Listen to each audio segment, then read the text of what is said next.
After her liberation, Jodariel soon became an icon of the movement that led to the collapse of the Commonwealth and the rise of the Syrian Union.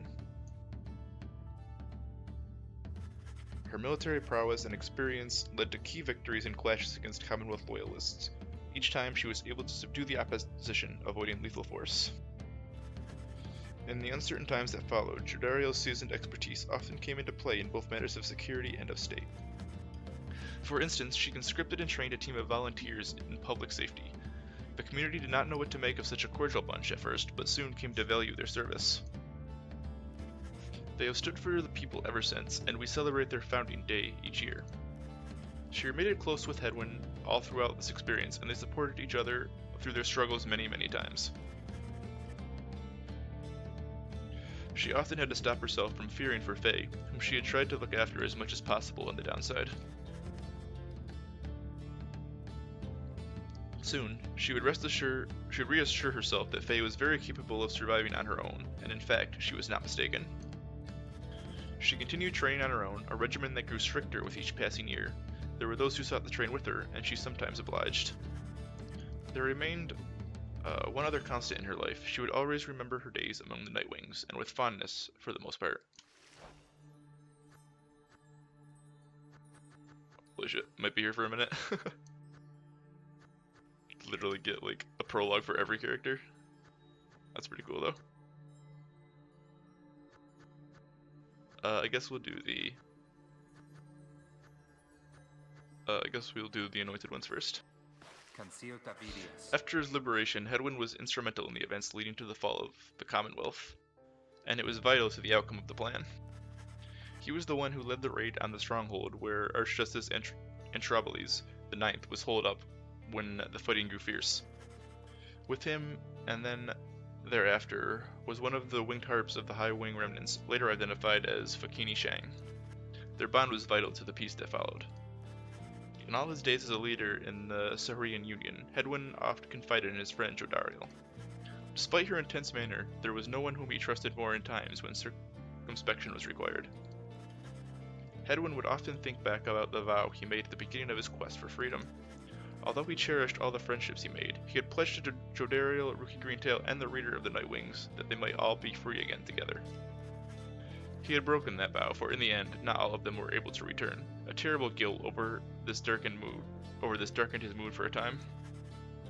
However, the others whom he still knew lifted his spirits, much like he had often lifted theirs. All of the Nightwings knew the stakes. While the others who stood with the Nightwings were not all able to remain in contact, thus Hedwyn thought of each of them often, and so in turn did they often think of him.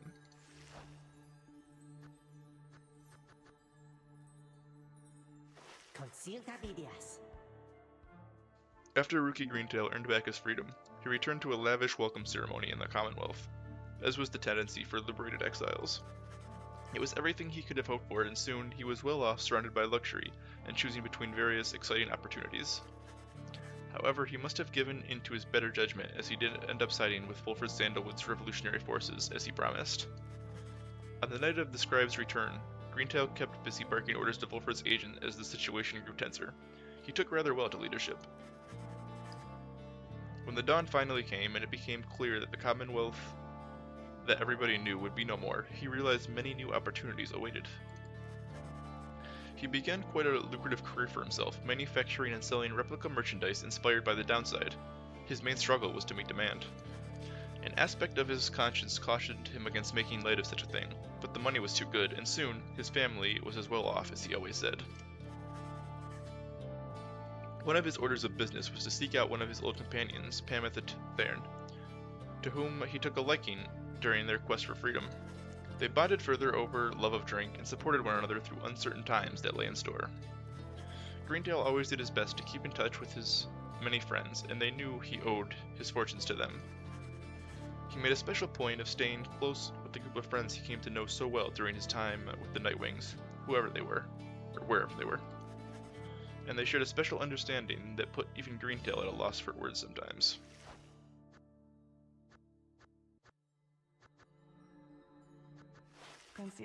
After regaining her freedom, Pamela Thane found herself in a difficult position.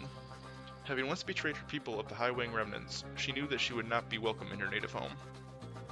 She did not trust the Commonwealth either, and instead she found her place among Wilfred Sandalwood's agents, who were busy doing their part to fulfill the plan. The plan took certain unexpected turns, but in the end resulted in the outcome Sandalwood had envisioned. It was fortunate that the High Wing remnants arrived when they did on the night of the Scribe's return. However, Pamitha denied any involvement with or foreknowledge of this. Afterward, Pamitha played an active part in negotiating terms between the High Wing remnants and the new nation that would become our Saharian Union. It was probably her sister. Not actually her. I kind of believe her when she says she doesn't know anything about it. Her previous attempt at something of the sort led her to exile. She must have felt some satisfaction to succeed this time around. Sometimes later, Pamitha had an unexpected run-in with Rookie Greentail, with whom she had spent a fair amount of time with while traveling with the Nightwings. Under these new set of circumstances, it turned out the two had more to talk about and rather more in common. They would often put to the test which one is able to outdrink the other. It is unclear as to which one of them prevailed in that contest in the end. One day, Pamitha received an invitation to return to the High Wing remnants, where she was to be fully pardoned. That was where she ran into her blood sister, Tamitha, for the first time since their exile. The reunion was not as amicable as Pamitha might have hoped, and Tamitha was still resentful of their history together. Turned violent. Pamitha would later brush aside the incident, though always had an injury to show for it. Yet from that point on, the blood sisters were back on speaking terms, at least for the most part. Later when asked, Pamitha Thane admitted she felt as though she had no home to call her own. This was during an interview conducted amid an extensive trip abroad, where she had traveled thousands of leagues beyond the bounds of Saharian Union. Pamitha continued the journey, thus citing that it reminded her of when she was younger and could fly unfettered.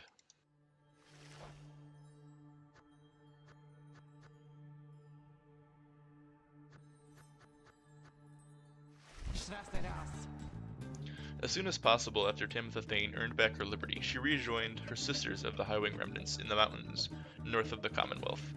The Commonwealth believed that someone such as she could be rehabilitated through years spent in exile. Instead, her hatred for her ancient enemies only intensified.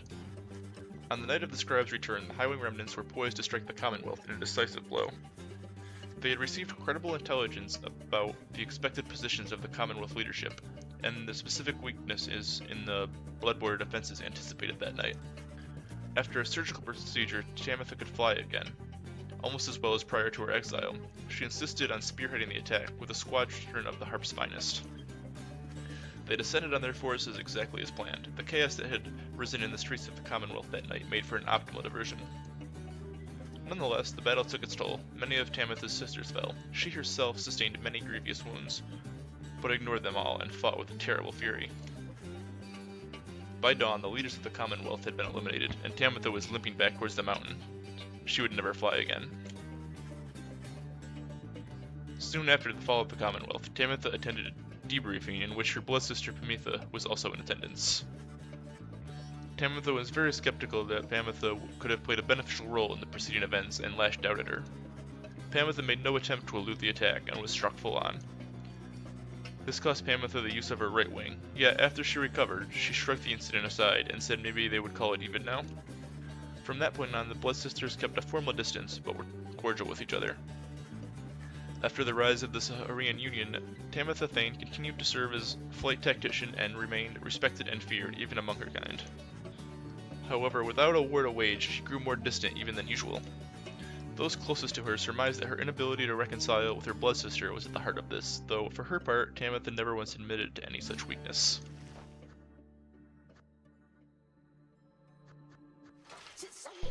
After his liberation from the downside, Sir Deluge was reinstated on the Commonwealth blood border as commander of an entire regiment. He was too frightened to decline the opportunity. On the night of the Scribe's return, he received an urgent order from the leaders of the Commonwealth. His regiment was told to leave its position on the blood border and quell the uprising in the nation's streets. Sir Deluge was mortified by this, yet his regiment took his inaction as a show of solidarity to the people, and together they refused the order. By the time the High Wing remnants swooped in to take advantage of the chaos, they found that stretch of blood border undefended, providing the perfect entry point for their assault. At any rate, the full extent of Deluge's cowardice would never have been known had he not owned up to it in his best-selling memoir, Confessions of a Worm Knight. A memoir about the life in the Sea Dominion, the Commonwealth, and the downside. This knight has fled from all manner of things, large and small, theoretical and real. Deluge from his book. After the fall of the Commonwealth, he was discharged from military service. It was then he learned to read and write, and discovered this latent penchant as an author. Of note, his writings of Sir Gilman were always very charitable, and he publicly expressed remorse for how he treated his fellow Worm Knight. That's all the ones that got out, right? Oh, Tizo. Didn't see him down here. Save the best for last. The imp called Tizo was the first of his kind to achieve liberty through the rites.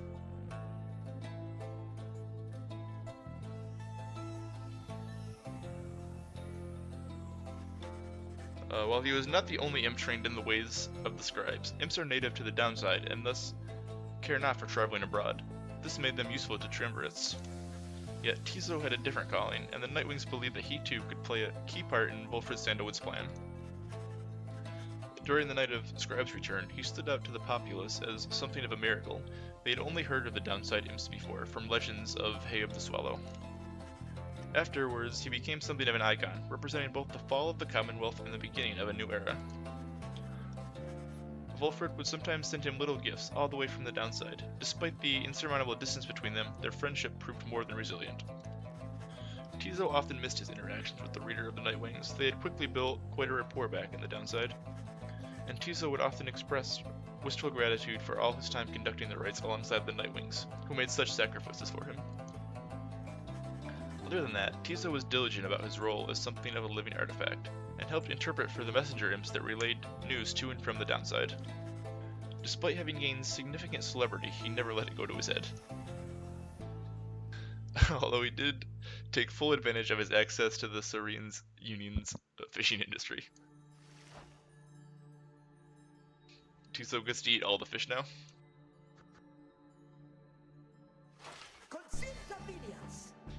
The Worm Knight Sir Gilman had elected to go into exile as penance for his failure to uphold his military obligations to the Commonwealth. To him, earning back his freedom was tantamount to erasing the shame of his past. His honor was at stake, more so than anything. Yet, when it became clear to him that he would not go free again through the rites, he readily accepted the outcome, for he knew by then that much more was on the line. He regretted not having a chance to contribute directly to the events that transpired in the Commonwealth, though he was pleased to hear the outcome. The conclusion of the rites and the fall of the Commonwealth made clear to him that his days as a knight had ended. He declared to all those in earshot that he would never fight again, unless of course there arose some other extraordinary set of circumstance, again requiring him to fight, but he certainly hoped not. He still trained regularly, though never found as skilled and motivating of a partner as his fleet-footed friend Rookie Greentail, whom he remembered fondly. From time to time he would seek guidance from one of his former comrades, Big Bertrude, much his elder, and a wellspring of perspective on his life decisions. He was always grateful for the counsel of the Reader, and would regale him over and over about the time they squashed the spawn of unfathomed plurns. By that point, he had long forgotten about his days under the leadership of Sir Deluge, his former commander. Breaking free of his abusive leadership was his first step towards gaining a bit of self-respect. Gilman never did return to his homeland of the Sea Dominion, and was content to lead a monastic life and a small residence in the hills. It was just high up enough to make him keep striving to conquer his fear of heights. Other than that, an intense daily training regimen and the occasional visit from an old companion was more than enough to keep him optimistic and engaged. He knew by then that honor was not something to be won, but a contract with oneself to be renewed each day.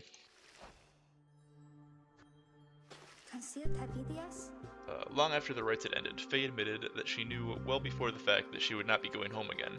At least, she had a very strong feeling. She ended up not minding very much, because she had little to return to in the Commonwealth. Her sense of home had changed. She took to wandering from one celestial landmark to the next, ever paying homage to the 8 scribes, who she believed had influenced all that transpired. She was no stranger to traveling alone, but that was always happy to have company. Through it all, she would wonder how her little friend Tizo had fared. While they were divided now by a great distance, he always remained in her heart. Though they could not see each other any longer, Faye often thought about Jodariel and spoke to her as though she were there. Faye tried to never make a decision without first consulting her idea of what Miss Jodariel might say. Whenever she felt genuine doubt, which was not very often, she sought out the reader of the Nightwings. If there was anyone whom she trusted as much as the scribes, it was him. One day, she encountered one of her former adversaries, one called Elmer Oldheart, who had served the Fate. She remembered him much more than he did her, although only just at first. Their shared experience in the rites, and their different points of view about the scribes, formed the basis of what grew to be a long-lasting relationship. Faye always was devoted to her faith, but more so to her friends. Her gentle manner and unwavering conviction often helped them brave life in the downside, both with courage and with grace.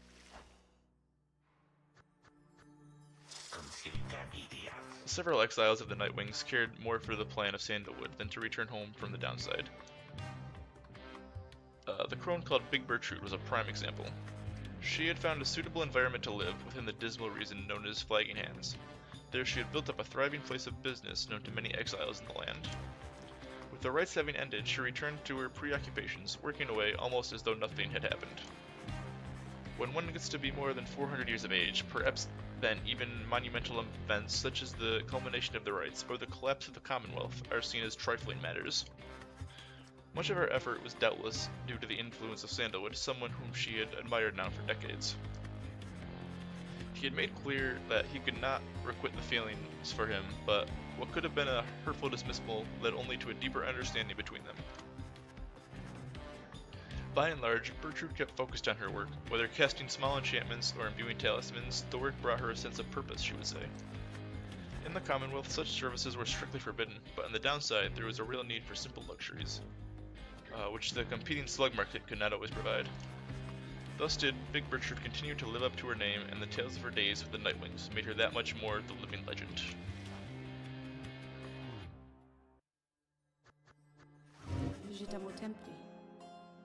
After the cycle of the rites ceased turning, records of what happened to the Black Wagon of the Nightwings became inconclusive and contradictory. Some accounts suggest that the exiles of the Nightwings who remained in the downside continued to make use of the Black Wagon as their place of shelter and their means of travel. However, there is no record of what happened to the wagon's contents, such as the Book of Rites or the Viander Crystal, said to be haunted by the apparition Sandra the Unseen. One possibility is that when the lone minstrel took his leave, he took the Viander Crystal with him, for he was thus obliged. By this line of reasoning, however, the Black Wagon itself should have been taken also. Others remain skeptical that the Viander Crystal ever existed, or rather, that the visions that it granted were anything other than the result of an active imagination or a fever dream. The bog dwellers of the southern bogs offer still another explanation, for they are familiar with binding enchantments. If there existed such an object in which the Sisters of the Arch had been expelled for more than 800 years, then the enchantment could have expired along with the light of the stars. What this would have meant for Sandra and for the Beyonders is difficult to say for certain, other than it may have meant that they were finally released. Nevertheless, the fates of Sandra and the Beyonder crystals remain unknown. Yet, those exiles of the Nightwings who claim to have seen this apparition all spoke of her with degrees of reverence, or perhaps a little fear.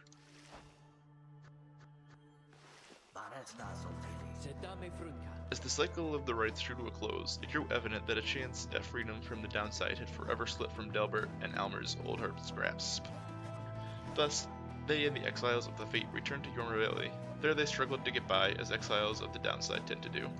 Sometimes after the rite had ended, the Oldhearts at last heard news that the Commonwealth had fallen. This was well after the fact, of course, but it brought old Delbert great joy. Despite his forthright manner, he had no love for the nation that cast him down, along with his son. Delbert passed peacefully in his sleep before the next new moon. In his final days, he implored his son to undertake a pilgrimage to the scribes. Elmer never shared his father's view of the scribes, but respected Delbert's wishes, and so after a period of mourning, Elmer began a new journey. One day, during his travels, he ran almost headlong into another exile after paying homage at the spring of Yormer. He was stunned to find that this was none other than the one he knew as Faye, from their days as adversaries in the rites. Faye was overjoyed to see him, although Elmer was unable to bring himself to understand why. Eventually, of course, he did, and they remained together, growing ever more accustomed to their new lives in the downside. Not a day went by that Elmer did not think about his father, and give thanks to him, and speak to him at morning and at night. Would that the stars yet shone, for surely Delbert would be there among them, smiling down at his son and watching over him and his kin.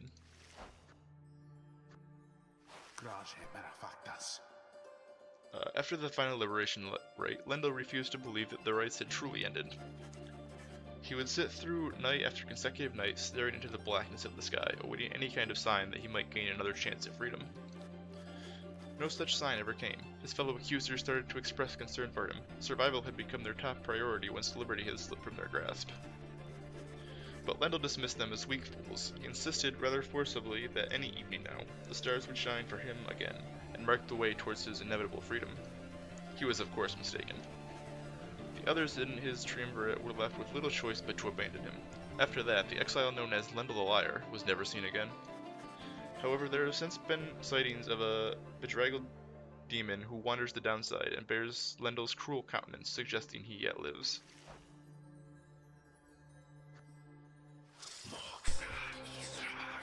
After the cycle of the rites had ceased, Witch Umild returned to the Flagging Hands region, where she sealed herself within the pit of Millith.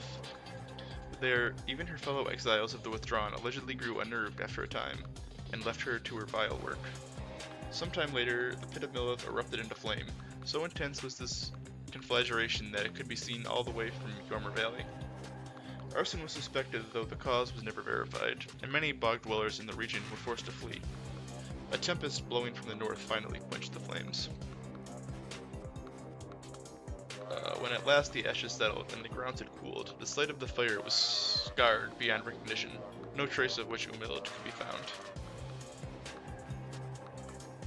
As far as the contents of the pits of Millith, which notably included a profane object thought to be the remains of Ishlak, it was all gone as well.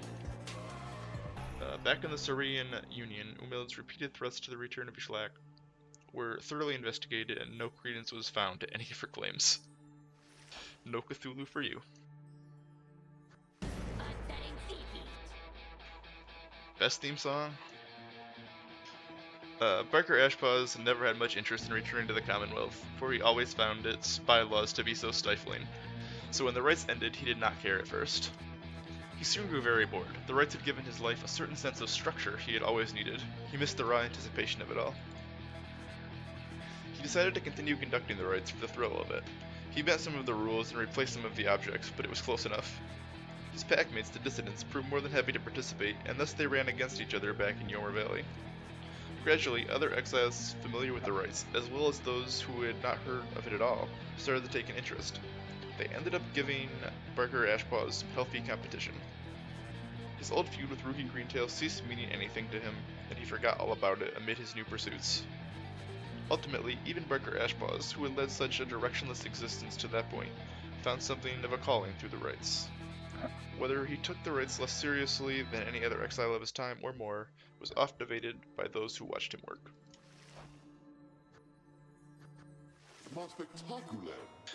When Manly Tinderstoff realized the rites had ended, and that he no longer could return to the Commonwealth through his ancient means, he was outraged. He cursed the scribes, spewing forth such a slew of blasphemy as to be very unbecoming of one of his high status and bearing. When at last he calmed himself, he focused all his energies on attempting to find another means of homecoming. He maintained regular contact with his wealthy family on the other side via Messenger Imp, and used their vast resources to explore other means of escape. He tried using an elaborate pulley system. He attempted to retrofit a flying black wagon with superior propulsion. He tried an imp raft, a hot air balloon, even prayer. Nothing worked. There was only one way to escape the downside, and now it was gone. Tinderstoff bankrupted his family in these vain attempts. At last, such was his shame that he retreated to the teeming woods of Black Basin to Cinderroot. There, he yet wallows, complaining to his comrades of the Chastity, who still put up with him, either about his own misfortune or the latest news from the other side.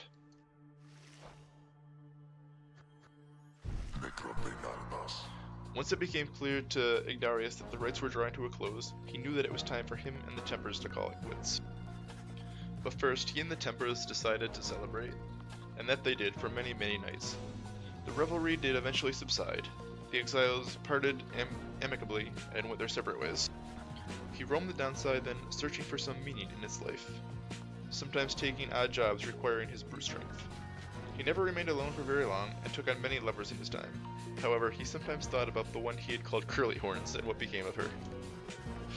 Though his glory days as the most powerful conductor of the rites had long since passed, he always enjoyed the fearsome reputation he had cultivated at the time. After the Shimmer Pool closed for what would be the last time, Orlek looked around him, in the flickering light of the Nightwing's still-burning pyre. He then turned to the fall of Cilium, and looked up toward the black, starless sky. He cursed the 8 scribes, then one after the other. After that, he strode forward, toward the waters coursing from the side of Mount Aladil, and without hesitating, he cast himself down. Damn. Orlek's body was never recovered. The drop from Mount Aladil does not appear survivable, though Orlek did survive it once. That time, however, he was filled with fury. Such was the betrayal he had suffered when his fellow exile claimed his rightful freedom. This time, Orlek was filled with nothingness, and chose to leave Downside in the one way he knew he still could. The other Nightwings who were witness to this never forgot what they saw. Damn, there's some dark backstories here.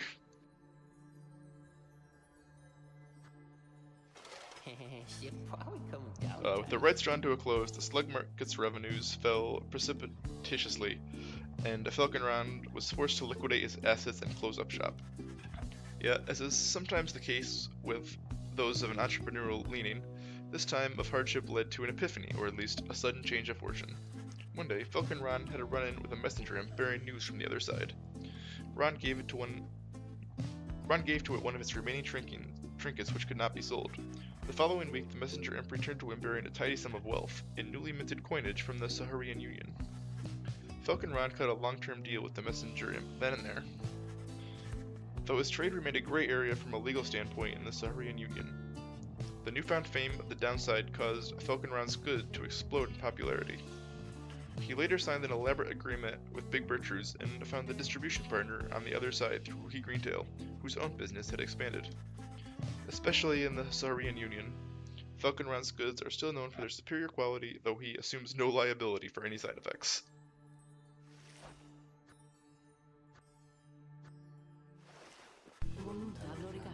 After the cycle of the rites ceased turning, the lone minstrel bade the remaining Nightwings take the Black Wagon and seek their fortunes elsewhere in the Downside. Their parting was heartfelt, but brief. He remained there at the summit of Mount Aladil with Celeste, where the two of them would chronicle the final outcome of the cycle. Neither Tariq nor Celeste were ever seen again. We know all this now through a song attributed to them. Some claim these songs originated in the taverns of the Saharian Union, and merely were imbued with weight of folklore. However, exiles liberated from the Downside corroborated each other's claims at having met this duo that presided over the liberation rites. Another folktale suggests these minstrels were heralds of the scribes. Having fulfilled their obligations, they departed the world we know and rejoined their patrons. One of their famous songs describes another simpler outcome, that the two gave up their duties to the rites in favor of a life that they could share together. In any case, they are likely to remain the subject of such verses and such songs, for it was they who watched over the rites and ushered in our times.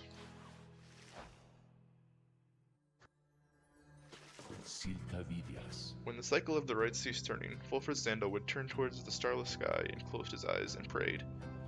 It was all he could do at that stage of his plan. He aspired to assemble with liberated exiles representing each of the 8 largest ethnic groups composing the population of the Commonwealth. They would stand together as a vision of the 8 scribes returned, inspiring the masses to embrace an older set of values from before the Commonwealth had tightened its grip. With the rites ending sooner than expected, this ideal scenario became impossible. Sandalwood's own freedom, for instance, was now forfeit, yet the plan did have contingencies. Word reached him that, on the night of the scribe's return, several of his fellow liberated Nightwings stood together, and their voices echoed through the streets. It was vital to Sandalwood that this stand against the Commonwealth be peaceful in its nature, but this proved to be untenable, especially after the High Wing remnants appeared. There was speculation that their well-timed assault may not have happened by coincidence, though Sandalwood denied any involvement, and regretted the bloodshed. Nevertheless, the main thrust of the plan had been achieved. Sandalwood kept busy after that, as much as possible, providing counsel from afar to those who would be at the forefront of the birth of the Saharian Union. Of course, being stranded in the downside meant that there was only so much he could do. Resting assured that the future of the nation was in capable hands, he turned his attention to the remaining exiles of the downside. They might never return to that new nation, but at least they could experience its triumphs and its struggles in some vicarious way, so he took to his old work, writing and printing. As literacy began to spread again through the Saharian Union, so too did exiles of the downside take to it. For his part, Sandalwood helped to teach as many as he could. More than that, he provided the material to read, a semi-annual report about the latest events in both the Saharian Union and the downside. This periodical gave many exiles something to look forward to. He welcomed the company of the reader of the Nightwings at every opportunity, and counted him a trusted friend and a keen editor. As Wolfram Sandalwood gained more fame throughout this land for all his sacrifices and his contributions, it is said that he remained steadfast about two things. The first was that the cause itself to remain in focus. The freedom that the people had achieved, it was a gift to be cherished, a set of values that needed to be nurtured. The second point he made was that he himself had little to do with the outcome. He would often praise the exiles of the Nightwings who stood with him, each in turn, by name. He never forgot any of them. On one day, to commemorate his birthday, the people of the Saharian Union unveiled a monument depicting him and the Nightwings as imagined in their prime. While Sandalwood did not learn of it until much later, it is said that he was moved to tears then by the jester. It is since ensured that those of us with memories more fallible than that of Sandalwood likewise remembered the achievements of his fellow former exiles and our cause.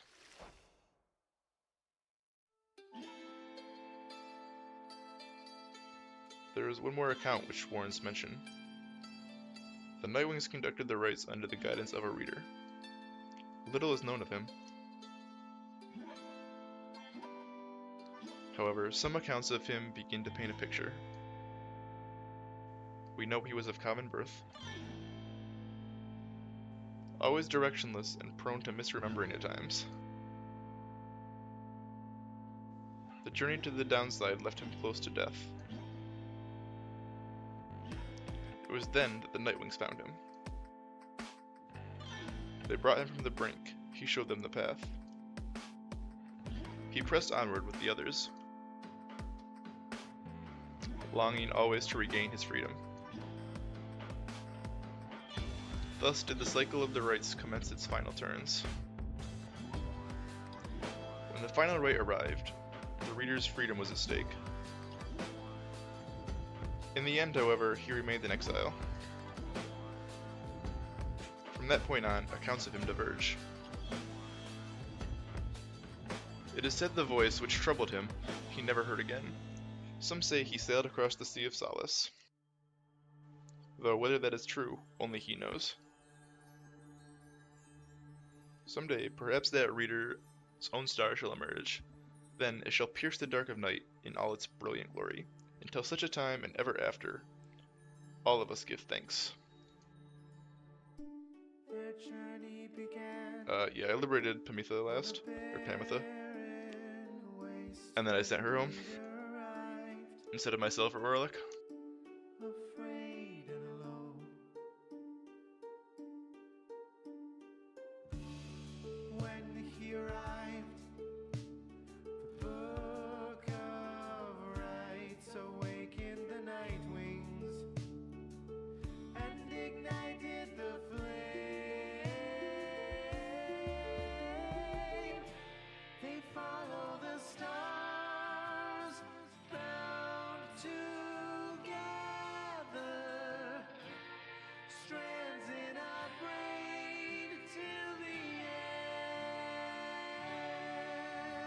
Oh yeah, it's absolutely gorgeous. I think this is probably one of the first like choice-heavy games that I really feel like my choices actually made a direct impact on the story.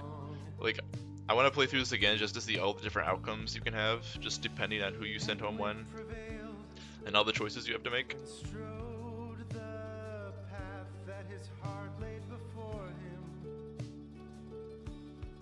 Found his way.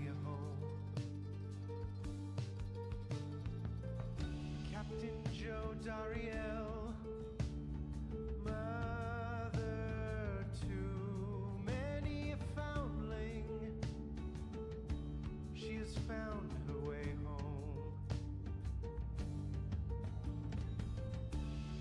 Rookie Greentail has proved his worth and returned to his family by the grace of the scribes.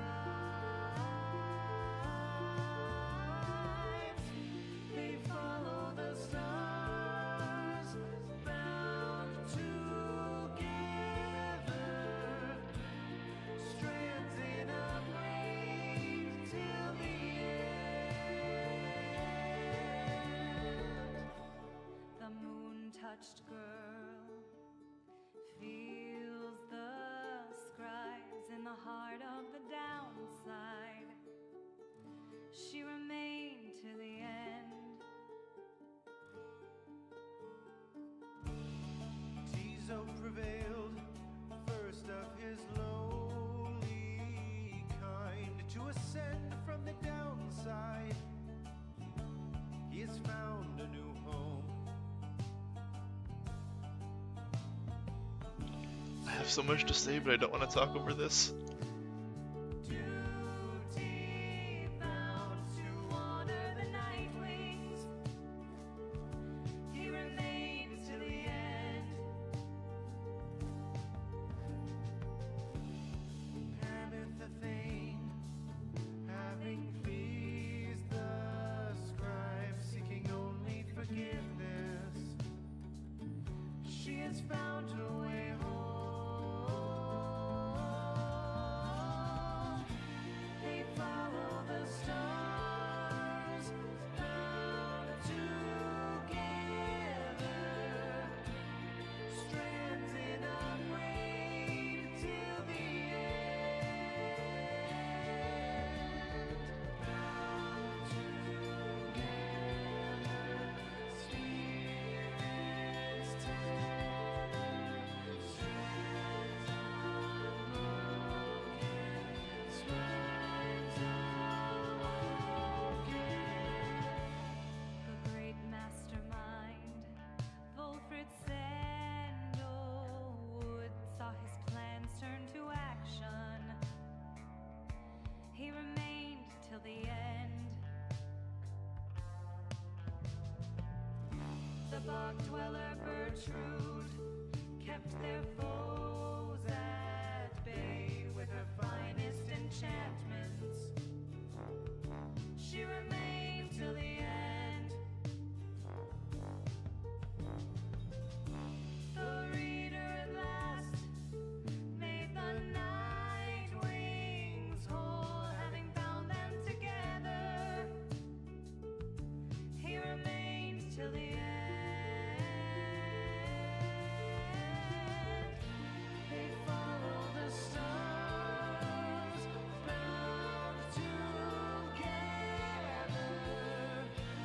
strands in a braid till the end. They follow the stars, bound together, strands in a braid till the end.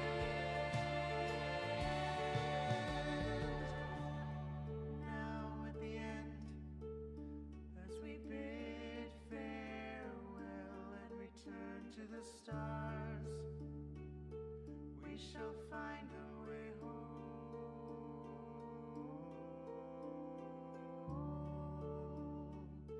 We shall find our way home.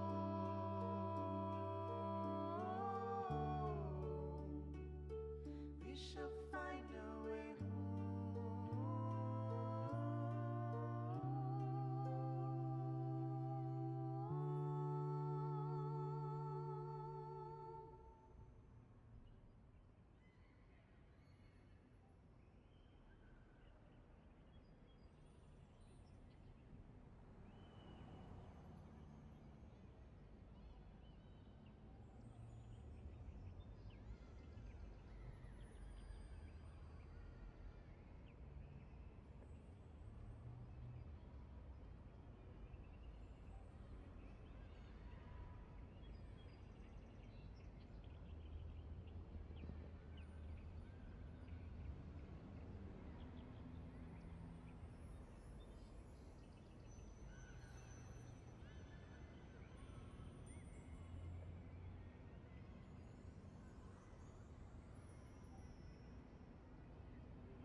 Is that it?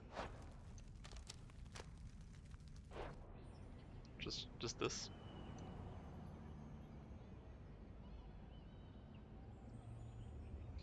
So that was it, I guess. Damn. The song hit you hard? Yeah, the vocals in this game are just absolutely beautiful. Especially like the first time I heard the one during the Liberation Rite for the first time, it fit the mood so well. It fit the mood, and like I didn't even want to talk over it while I was playing.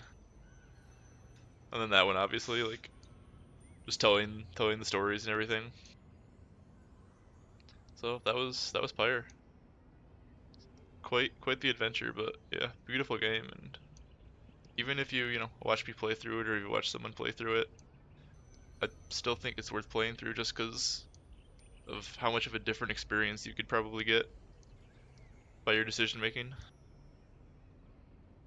Like I don't know to what extent, but I can only imagine you can change the story pretty dynamically. Well, probably not the ending. There's probably only so many outcomes to the ending, but as far as what happens afterwards and what happens as you're going through still, like if you send somebody different home at first,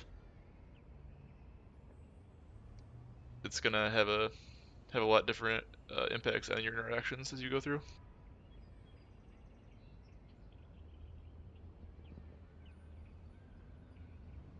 Yeah, sure. Like I'm genuinely curious how much you could change the story, because you do have a percentage to succeed in overthrowing the Commonwealth. I think I got like 90% or something. I don't know exactly how much Tamantha added, but it was 80 before I went into that last rite. But like you can completely just fail your objective, but you still have the full experience of the game.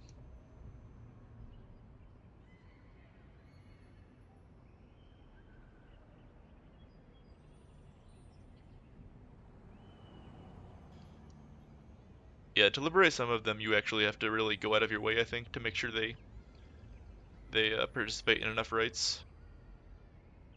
Because like Volfred was almost max level,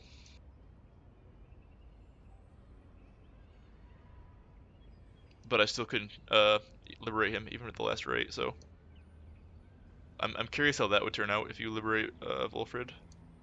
But I imagine you have to put him in like every rite in order to for him to be worthy. So yeah, there's still a lot of questions I have of what else I could do differently, but I love that the game just goes on. Like it doesn't matter if you win or lose, rights or not. You just keep going, and you get a story and an ending based on that. It's like a really big choose your own adventure book with some gameplay in there, which I guess that would be kind of my only complaint. Was towards the beginning of the game. There's not a lot of gameplay.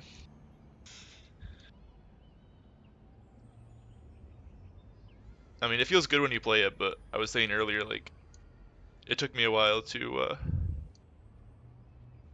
kind of really get it down what I was doing, and I still feel like I'm pretty bad at the game, just because you don't actually. It's a lot of story and not a lot of gameplay.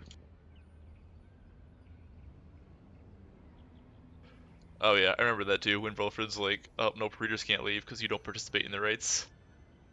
Like, well, fuck, you're just kind of screwed. But then you end up getting the option, at least I did in my case, to leave anyways. But I don't know, I didn't feel right that I took it. I wasn't playing a very selfish reader. I was kind of role playing to an extent, so I was gonna be super selfish and be like, "No, you guys did all the work. Fuck you. I'm going home."